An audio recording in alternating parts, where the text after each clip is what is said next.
Break के बाद स्वागत है आप सभी का सी न्यूज भारत में।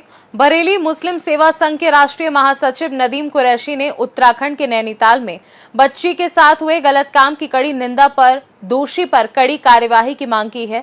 साथ ही नदीम कुरैशी ने कहा है कि नैनीताल में प्रोटेस्ट के नाम पर मुस्लिम दुकानदारों को टारगेट करके पीटा गया और दुकानों में तोड़फोड़ करना एक बड़ी साजिश का हिस्सा था। नैनीताल में जिन लोगों ने मुस्लिम व्यापारियों को पीटा और दुकानों में तोड़फोड़ की, उन पर भी कड़ी कार्यवाही होनी चाहिए। नदीम ने नैनीताल एसएसपी से फोन पर बात की और मुस्लिम दुकानदारों को पीटने वालों पर कार्यवाही की मांग की। साथ ही नदीम कुरैशी ने कहा कि वह 5 मई को नैनीताल जा रहे हैं। वहां पुलिस के अधिकारियों से मिलकर दुकानदारों की तरफ से मुकदमा लिखवाकर दोषियों पर कार्यवाही की मांग करेंगे। सुनिए आगे उन्होंने क्या कुछ कहा। एसएसपी साहब, हेलो। हाँ, मैं नदीम कुरैशी बात कर रहा हूँ, मुस्लिम सेवा संघ का राष्ट्रीय महासचिव बरेली से। आप खैरियत से हैं? जी।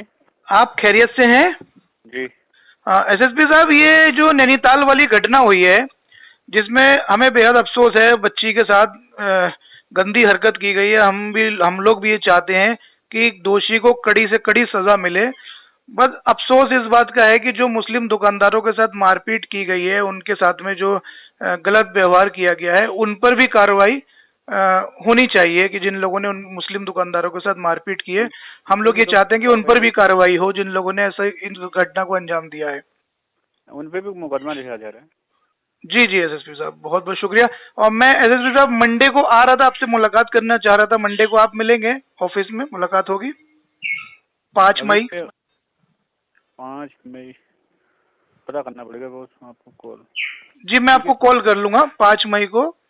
मैं आपसे मुलाकात करूंगा। बस हमारी मांग यही है कि जिन लोगों ने, जो मुस्लिम दुकानदार हैं, जिनके साथ मारपीट की है, तो उनके दुकानदारों की तरफ से भी मुकदमा लिखा जाए और कार्रवाई हो। ये था। जी जी, ठीक है एसएसपी साहब। ठीक ठीक जी, शुक्रिया बहुत बहुत।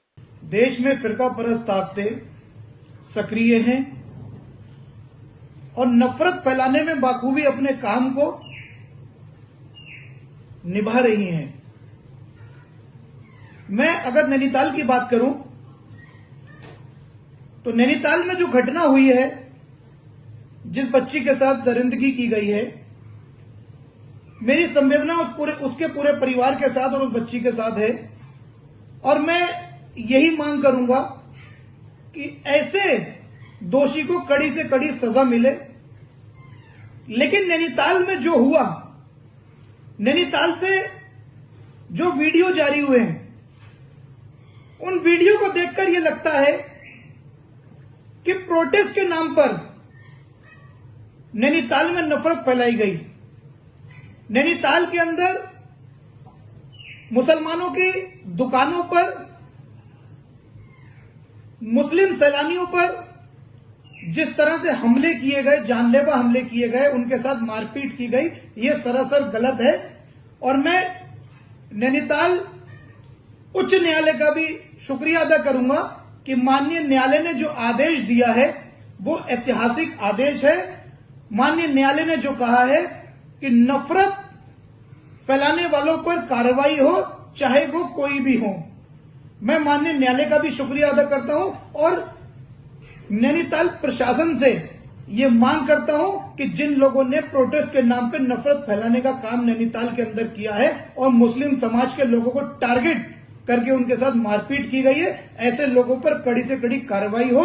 5 मई को मैं नैनीताल जा रहा हूं, वहां के एसएसपी साहब से मेरी बात हुई है, मैं उनसे मुलाकात करूंगा और उन तमाम गुंडों पर कार्रवाई की मांग करूंगा जिन लोगों ने दुकानों से निकाल कर मुस्लिम समाज के लोगों के साथ मारपीट की है। बरेली से सी न्यूज संवाददाता बीएस चंदेल की रिपोर्ट। फिलहाल के लिए इस खास रिपोर्ट में बस इतना ही। देश दुनिया की बाकी खबरों को जानने के लिए आप देखते रहिए सी न्यूज भारत।